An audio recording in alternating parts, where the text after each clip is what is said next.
Sana söyleyeceğim Orhan abi ya.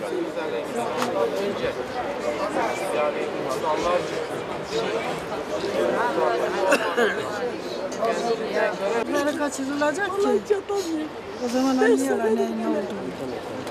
Yürekleri yanacak, ciğerleri yanacak ki hepimiz anlayalım. Yürekleri yanmamış anlayamazlar.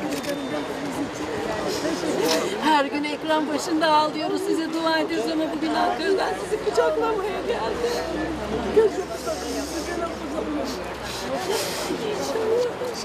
Ben de benim yavrumu görmüyorum. Şeyden gözümü görmüyorum, gördüm.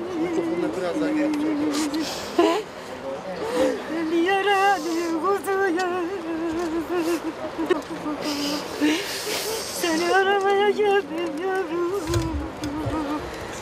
Seni unutmadım yavrum. Seni sormaya geldim yavrum. Acele gözlü yavrum. Ya sabır Celle Celaluhu, ya sabır Celle Celaluhu. Yavrum dağı taşı deldim yanan geldim yavrum. Allah sen büyüksün ya Rabbi.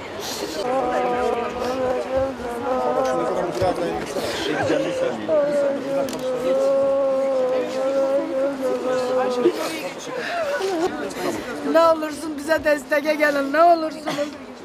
Biz sonuna kadar mücadele edeceğiz. Biz buradan ayrılmayacağız. Biz evlatlarımızı istiyoruz. Cenab-ı Allah Tek inşallah seslen. kavuştursun. Oğlum Ramazan neredesin? Sesime ses ver. Sana sesleniyorum oğlum. Korkma. Allah'ım hayırlısından gelmeyi kavuşmayı nasip etsin. İnşallah, inşallah. Rabbim evladınla imtihan etmesin. Evlatlarınız yok mudur? Merhametiniz yok mudur? Bize destek vermiyorsunuz.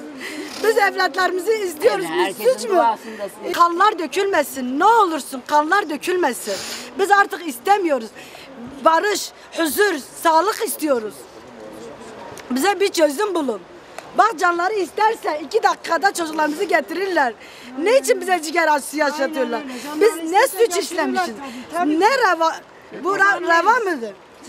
Evet efendim, şimdi bu anneleri saygıyla karşılıyoruz, cesaretini tebrik ediyoruz. Hakikaten mücadele etmek lazım, gayret etmek lazım. Tüm vatandaşları bu annelere destek vermeye davet ediyoruz. Biz burada bir partiye karşı bir tepki gösterme adına değil, ben eminim belki %70-80 şu anda HDP oy veren insanlar dahi bu konuda ruhen annelere duaları destekte bulunuyorlar. Fakat maalesef insanımızda bir sıkıntı var, bazen böyle tembellik yapıyor, kendini göstermiyor. Biz annelerimizi buraya davet ediyoruz, babalarımızı buraya davet ediyoruz. Ve gerçekten bu kıvılcım hayırlı bir çalışmaya inşallah vesile olacak. Annelerin sesine kulak vermek, annelerin sesini duyurmak ve annelerin yanında olduğumuzu belirtmek amacıyla geldik.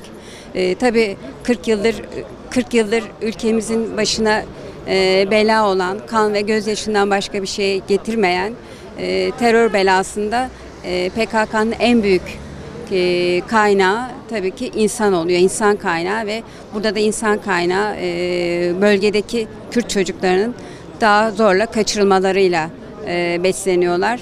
Neden bu kaynağın önü kesilebilirse bugüne kadar kesilemedi? Bu kaynağın önü kesildiği vakit ben PKK'nın ülkemizde biteceğini düşünüyorum. Bunda da işte 10 gün önce Hacire Alkan isimli annenin burada tek başına gelip o yürekli çıkışıyla diğer annelere de bir cesaret geldi. Buradalar ve ben bu annelerin, yazılarımda da belirttim, bu annelerin bu cesaretli çıkışlarıyla PKK'ya büyük bir darbe vurduğu kanaatindeyim.